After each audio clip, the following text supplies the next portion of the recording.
Closed door, closed door, open garage,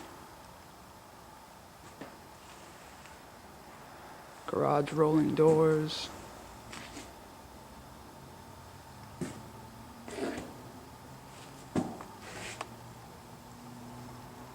Hey, welcome to Camping Survival Video Blog. My name's Tom Shaka, and I'm here today with my friend Brandon Ramroth. Yeah. Sorry, I screwed that up. And we're talking about situational awareness. Why are we up here? Brendan, fill them in why we're up here, please. So looking around this warehouse, this probably gives us the best vantage point from any place that we might be able to anticipate a threat. And that's why we chose this location to shoot. Cool. And the reason I asked Brendan to join us on this video is, while I'm a former Marine and I did a little bit of stuff, Brendan is a retired U.S. Army Special Forces, and he's done a lot of stuff as opposed to what I've done, and training and all that type of stuff. And when I first met him, it was really interesting. A while back, he came in, he had retired, so he came in to sell us a bunch of his surplus stuff and some knives, because we sell a lot of knives, as you know.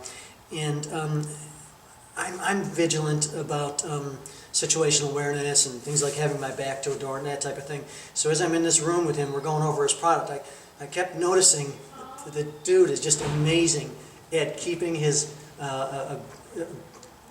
back away from an open door.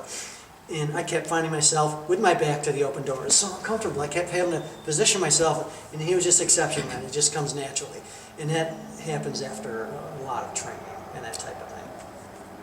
It does, but there really isn't a back to your door training, scenario. It's just, it all comes down to when it doesn't feel right. And if you take a second, when you get that feeling, if you take a second to look around and kind of analyze where the threat might be, you can really interpret quite a bit, and then set yourself up for,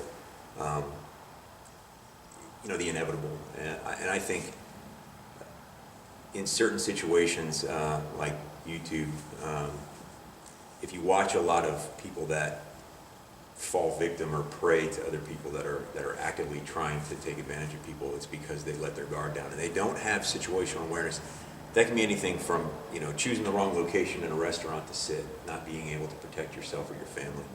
That could be not checking the mirrors on your vehicle to avoid a collision. That's situational awareness.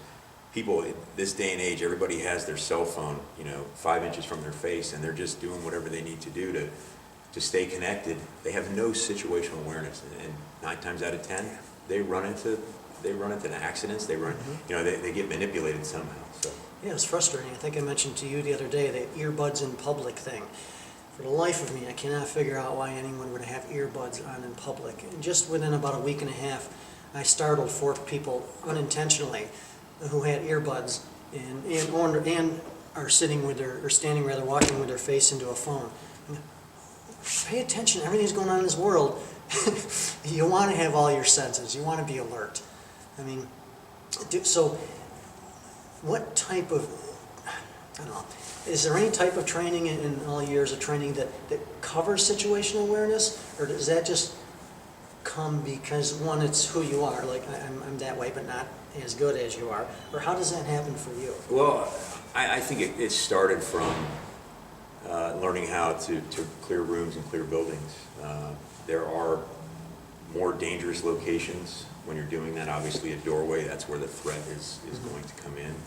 But it starts before that. You have to be vigilant about booby traps, knowing the entity that you're going up against and some of their techniques and tactics, to try and get ahead of that. But first, understanding that anybody can be a victim at any time, anywhere, and you look at church shootings, school shootings, something as innocuous and innocent as going to a movie anymore. You're taking your life in your own hands. I look at, and I don't let fear of something like this control what I do. I just prepare myself to do it a little bit. I stay frosty, as they say in SF. Just kind of always keeping your head on a swivel. And I hate all these, this military kind of jargon, but it has a purpose. But yeah, I'd say it started off learning how to do room clearing and learning how to do it well. Cool. And then just being around violent people in the Middle East, they will take every opportunity to, to get you. It's interesting you use the word fear. You don't live in fear. Being a survivalist, I own campingsurvival.com. I've been into this stuff for a long time.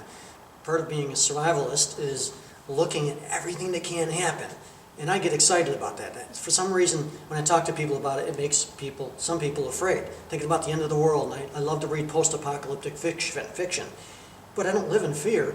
I use these things to help me, to help me think better, to situational awareness. The world could fall apart. It may never in my kid's life, but if it does, I want to be ready. So let's see. And you make a good point about that when you say there are folks that would carry everything in their vehicle in the event of, well, you can't prepare for everything, so you have to be mindful. Separate the wheat from the chaff. Like, what can I absolutely not have on me, and maybe procure later? And that's what they teach in survival. It's always procuring things that make your survival situation better, even if you think you might not need it. But you can only carry so much. So where do you carry the rest of that? What do you say? Well, as they say, the more you carry in your head, the less you have to carry in your back. I believe that. And I believe that 100% too, and I work on it constantly. I was bullshitting with you the other day, and I said I got a buddy who calls me Tommy Pockets because I always have too much crap on me. So that, and no matter how much I train and learn, I just still feel I need some things, and that may be because I'm not trained as well as I need to be, which is the case. I definitely constantly seek out training. Oh, I also want to ask you, I should have asked you, what is your experience? What have you done?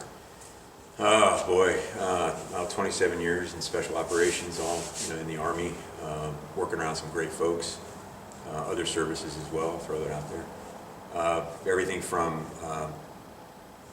very intense shooting programs, exploitation, human intelligence, all the methods of infiltration, underwater, over water, through the air, long-range overland infiltrations, combat deployments. A lot of work in, I was at a first group, so we worked a lot in Asia and the Pacific. So a lot of great relationships built there, helping those armies become better, and also training us how to get more acclimated in those environments if we were asked to go there and help our counterparts fight counterinsurgency or unconventional warfare, in an unconventional warfare environment. I've been an instructor for warrant officers in the Special Forces community. And then towards the end of my career, obviously I was a staff guy, but got to see very important aspects of how all the operators get out the door. They do a large part of that on their own, but there are some things at the company and battalion level that have to happen for those guys to be able to deploy. So that's what I found myself doing late in my career. And what'd you get out at? What rank? Chief Warrant Officer 4. Cool. That's impressive. Cool. So we're going to sum up the video here, finish up here. Just we've kind of covered most of it, but with a closing remark. I guess, how would you sum up situational awareness? Identify potential threats, and it's not going to be, that could be anything from a falling object to a guy with a knife to an active shooter situation. Just always have a plan to protect yourself first and the people around you.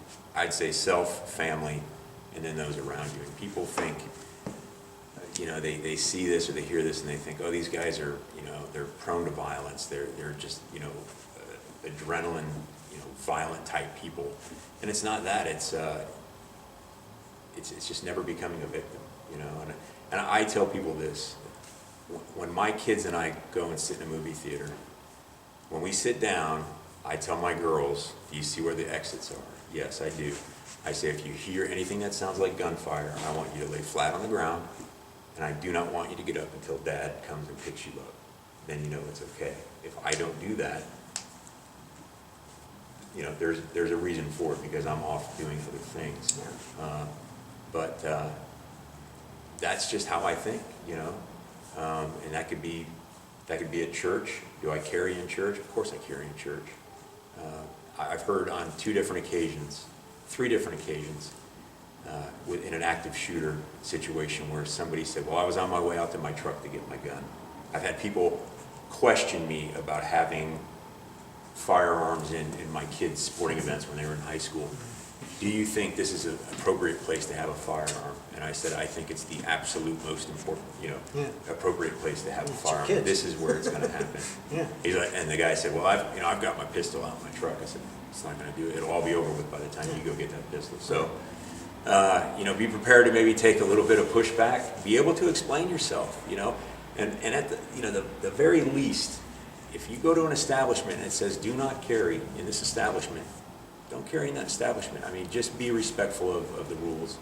And all the other, federal places we can't carry, but stay mindful, keep your head on a swivel. There it is again. Yeah. But just identify the threat. Cool. So this is Brendan's and my first video, Situational Awareness. I'm hoping we're going to do some more. We were trying to figure out, Brendan is not a survivalist, like I am, and a lot of my customers and fans are on the video channel here. But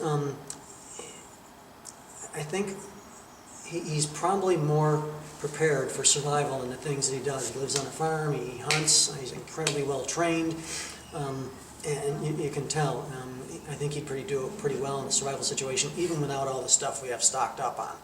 So. Well, this is the first place I'm coming if it goes down, so. You're welcome here. You're welcome here. Thanks.